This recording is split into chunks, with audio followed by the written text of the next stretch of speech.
নমস্কার বন্ধুরা, চলে এসেছে একটা নতুন ভিডিও নিয়ে। আজকে আপনাদের ভিডিওতে আমি দেখাচ্ছি গুরাপ রামকৃষ্ণ মিশন, যেটা স্বামী বিশুদ্ধানন্দ আশ্রম ছিল। এই জমিটি আমার দাদুদের পৈতৃক ভিটে ছিল, সেটি রামকৃষ্ণ মিশনকে দিয়ে দেওয়া হয়। এবং দেখতেই পাচ্ছেন এখানে খুব সুন্দরভাবে মন্দিরটি তৈরি হয়েছে এবং আরও অনেক কনস্ট্রাকশন হচ্ছে চারিদিকে। মা আজকে দীক্ষা নিল এই আশ্রমে এবং চারিদিকটা অসাধারণের পরিবেশ। তো চলুন ভেতরে আপনাকে নিয়ে যাই। রেনোভেট হয়েছে, তো দেখতে পাচ্ছেন অসাধারণের কারুকার্য দরজার এবং চারিধারে এইসব। এই যে স্বামী বিশুদ্ধানন্দ আশ্রম, যেটা আগে ছিল স্বামী বিশুদ্ধানন্দ আশ্রম ও মহাজন্মস্থিতিতে পাদুকা, এবং তার পাদুকাগুলো রাখা আছে দেখতে পাচ্ছেন। তো এখানে স্বামী বিশুদ্ধানন্দ, তিনি 7th প্রেসিডেন্ট ছিলেন রামকৃষ্ণ মঠ। আর উপরে পাখিদের যারা যারা আছে সবাই স্বামী সুরানন্দ, স্বামী অভেদানন্দ, স্বামী অদ্বৈতানন্দ, এবং এখানে স্বামী অদ্বৈতানন্দ, স্বামী আনন্দ।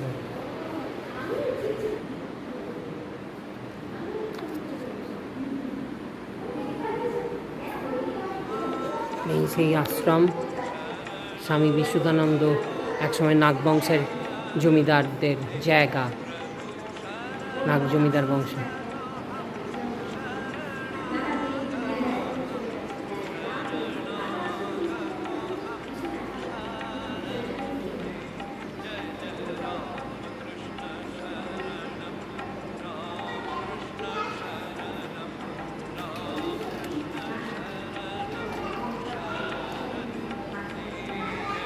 দেখতে পাচ্ছেন এই ধারটাতে খুব সুন্দরভাবে তৈরি হয়েছে।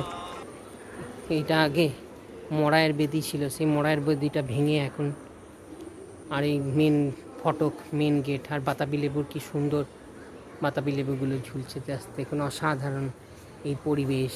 আর এই হচ্ছে রামকৃষ্ণ মিশন, যেটা এখন রামকৃষ্ণ মিশন ট্রাস্টের আন্ডারে চলে গেছে, স্বামী বিশুদ্ধানন্দ আশ্রম। নাগবংশেরই আমি এক নাতি এবং ছোট নাতি। তো হরিসাধন নাগ আমার দাদু ছিলেন, আপনাদের সেইটাই আমি দেখাচ্ছি এবং অবশ্যই ভাল লাগবে, দেখতে থাকুন। কেমন লাগলো ভিডিওটা জানাবেন অবশ্যই।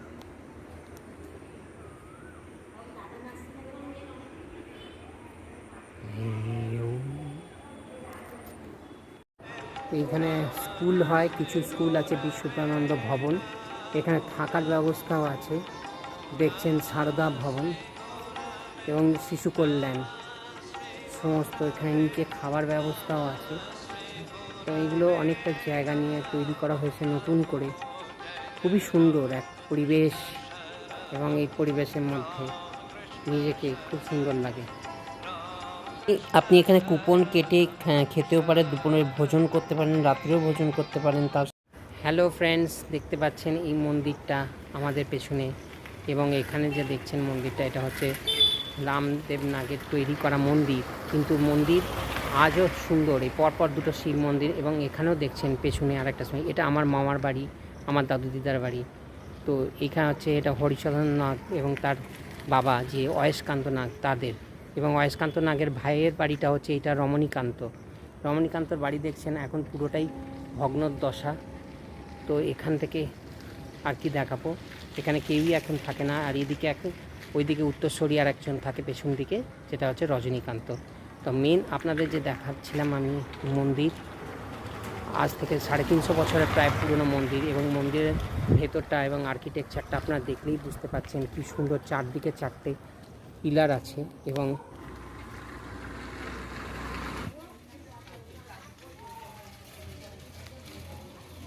এই শিবলিঙ্গ আজ থেকে 300 বছরের পুরনো। এবং এই শিবলিঙ্গ আপনাদের দেখালাম আমি নাগবংশের। এরকম 108খানা মন্দির ছিল, কিন্তু অনেক মন্দিরই ভেঙে গেছে। তাই আজকে যে মন্দিরটুকু দেখালাম, এটার অবশ্যই আসবেন, এখানে দেখে যাবেন আর ঠাকুর প্রণাম করবেন।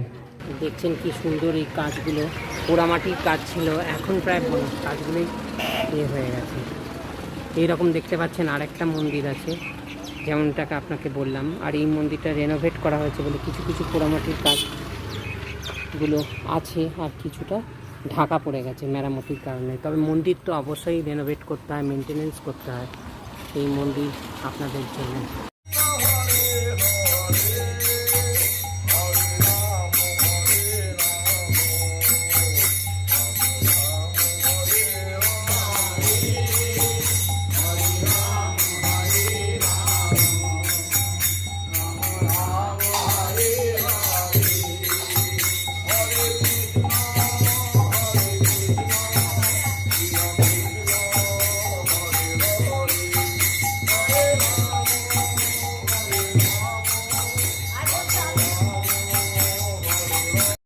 তো এখন যেটা মন্দিরটা দেখছেন এটা হচ্ছে শ্রী শ্রী নন্দদুলাল জিউ মন্দির গুড়াপের।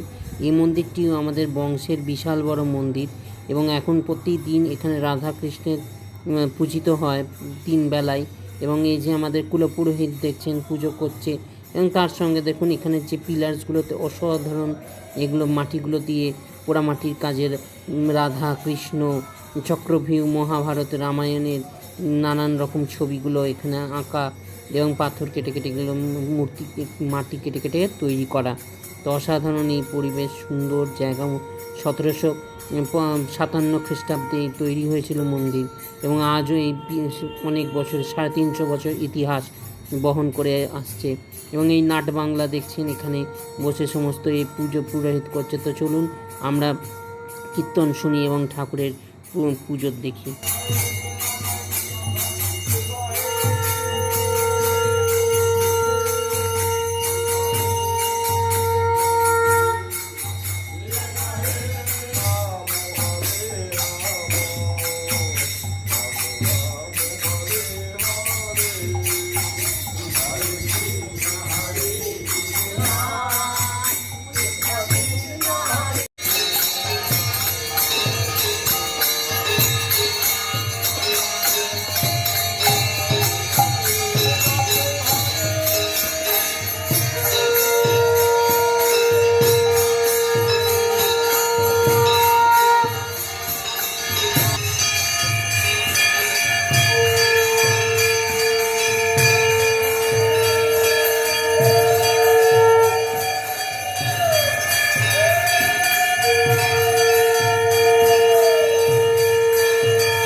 ভিডিওটা ভালো লাগলে লাইক করবেন, শেয়ার করবেন, সাবস্ক্রাইব করতে ভুলবেন না।